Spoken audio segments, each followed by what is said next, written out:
You asked me if an ordinary person, by studying hard, would get to be able to imagine these things like I imagine them. Of course, I was an ordinary person who studied hard.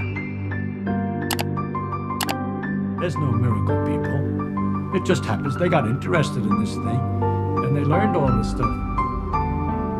They're just people. There's no talent, a special miracle ability to understand quantum mechanics or a miracle ability to imagine electromagnetic fields that comes without practice and reading and learning and study. So if you say you take an ordinary person who's willing to devote a great deal of time and study and work and thinking and mathematics and time, then he's become a scientist. The great difference in what goes on in the head when people think they're doing the same thing. And so it struck me, therefore, if that's already true at the most elementary level, that when we learn the mathematics and the Bessel functions and the exponentials and the electric fields and all these things, that the imageries and method by which we're storing it all and the way we think about it could be really, if we could get into each other's heads, entirely different. And in fact, why somebody sometimes has a great deal of difficulty understanding a point which you see as obvious, and vice versa. It may be because it's a little hard to translate what you just said into his particular framework and so on. Now I'm talking like a psychologist that I know nothing about this. Suppose that little things behaved very differently than anything that was big. Anything that you're familiar with, because you see, as the animal evolves and so on, his brain evolves, it gets used to handling, and the brain is designed for ordinary circumstances.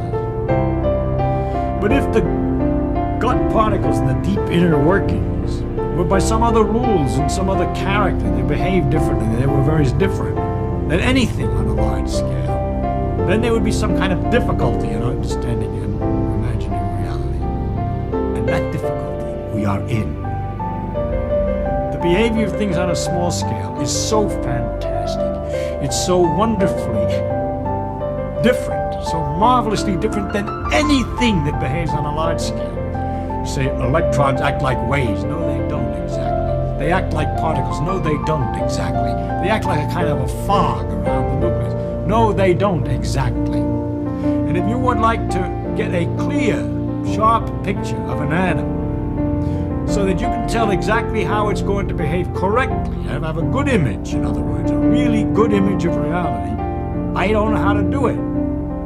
Because that image has to be mathematical. We have a mathematical expression. Strange as mathematics. I don't understand how it is. But we can write mathematical expressions and calculate what the thing is going to do without actually being able to picture it. It would be something like a computer that you put certain numbers in and you have the formula for what time the car will arrive at different destinations, and the thing does the arithmetic to figure out what time the car arrives at the different destinations, but cannot picture the car.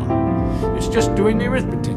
So we know how to do the arithmetic, but we cannot picture the car. Now, it's not 100% because for certain approximate situations, a certain kind of approximate picture works. That is simply a fog around the nucleus that when you squeeze it, it repels you. Is very good for understanding the stiffness of material.